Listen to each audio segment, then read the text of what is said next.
ஒரு charged particle மேல 2 வகையில ஃபோர்ஸ் ஆக்ட் ஆகலாம். ஒன்னு எலக்ட்ரிக் ஃபோர்ஸ், இன்னொன்னு மேக்னெட்டிக் ஃபோர்ஸ். 2 ஃபோர்ஸையும் கூட்டினா லாரன்ஸ் ஃபோர்ஸ் கிடைக்கும்.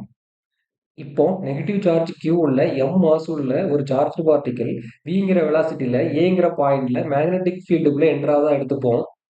இந்த right hand side rule coordinate system படி magnetic field vector B vector which is equal to BK vector. Point ஏல சார்ஜ் பார்ட்டிக்கிளுடைய velocity vector V vector which is equal to -VJ vector. Negative charged பார்ட்டிக்கிள்ங்கிறதுனால Q ஓட value -Q.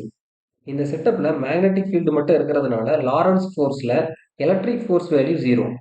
இந்த ஃபார்முலாவை use பண்ணி ஏங்கிற பாயிண்ட்ல ஆக்ட் ஆகிற மேக்னெட்டிக் ஃபோர்ஸ் வெக்டாரை கண்டுபிடிக்கலாம்.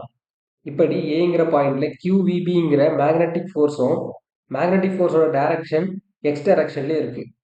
இந்த இன்ஸ்டன்ட்ல மேக்னெட்டிக் ஃபோர்ஸ் வெக்டார் வெலாசிட்டி வெக்டாருக்கு பெர்பெண்டிகுலரா இருக்கிறதுனால மேக்னெட்டிக் ஃபோர்ஸ் வெக்டாரால் ஏற்படக்கூடிய ஆக்சிலரேஷன் வெக்டாரும் வெலாசிட்டி வெக்டாருக்கு பெர்பெண்டிகுலரா இருக்கும்.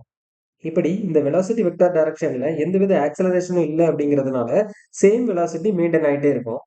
இப்படி இந்த சார்ஜ்டு பார்ட்டிக்கிள் ஒவ்வொரு இன்ஸ்டன்ட்லையும் கான்ஸ்டன்ட் வெலாசிட்டியில சர்க்குலர் பாத்துல டிராவல் ஆகிட்டே இருக்கும். ஏங்கிற பாயிண்ட்ல நியூட்டன்ஸ் லா அப்ளை பண்ணா சர்க்குலர் பாத்துல உள்ள ரேடியஸ் ஆர் கண்டுபிடிக்கலாம்.